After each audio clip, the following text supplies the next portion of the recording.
السلام علیکم ورحمۃ اللہ وبرکاتہ۔ استقبال ہے آپ کا محمد افضل آفیشیل یوٹیوب چینل پر۔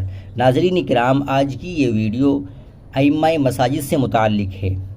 مساجد کے اندر ائمہ کو کس طریقے سے پریشان کیا جا رہا ہے، یعنی اگر مساجد کے ائمہ حق کو حق کہہ دے اور غلط کو غلط کہہ دے تو تمام مقتدی حضرات ان کے خلاف ہو جاتے ہیں۔ اگر وہ امر بالمعروف نہی عن المنکر کرے اور اللہ تبارک و تعالیٰ کے حکم کے مطابق عمل کرے تو مقتدی حضرات امام کے خلاف پروپیگنڈے کرنے لگتے ہیں۔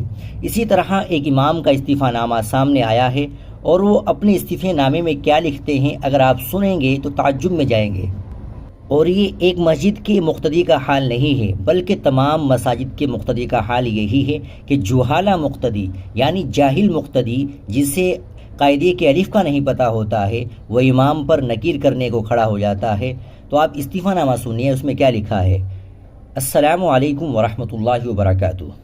بعد سلام گزارش ہے کہ بندہ محمد فضیل جمشید صاحب، امام و خطیب بڑی مسجد جالس کا گزشتہ 3 سال سے امامت کے فرائض بخوبی انجام دینے کی کوشش کر رہا ہوں، اور اللہ تعالیٰ کے فرمان امر بالمعروف نہی عن المنکر اور آپ صلی اللہ علیہ وسلم کے فرمان لا طاعت لمخلوق فی معصیت الخالق، یعنی بھلائی کا حکم دینا اور برائی سے روکنا، اور جہاں اللہ تعالیٰ کے حکم کی خلاف ورزی ہو وہاں کسی کی رائے قابل قبول نہیں ہے۔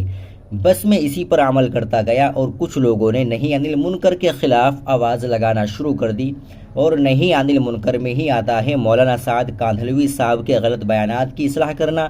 اس کو لے کر مسجد میں مقتدی حضرات کے درمیان سخت نااتفاقی بڑھ گئی، اور اللہ تعالیٰ کے احکام کی خلاف ورزی کرنا میرے بس کی بات نہیں ہے، لہٰذا میں اس عہدۂ امامت سے استعفیٰ دیتا ہوں۔ فقط والسلام، محمد فضیل۔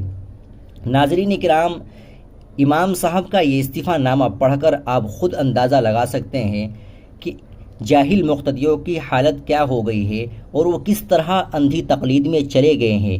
کیا کسی کی اس طرح اندھی تقلید کرنا صحیح ہے کہ جب تقلید کر لی جائے پھر حق نظر نہ آئے، غلط نظر نہ آئے، قرآن و حدیث کی، اللہ کی کتاب کی غلط تفسیر ہو رہی ہو اور مسلمان سن رہا ہو اور پھر بھی اس کو اپنا پیر اور مقتدی مان رہا ہو؟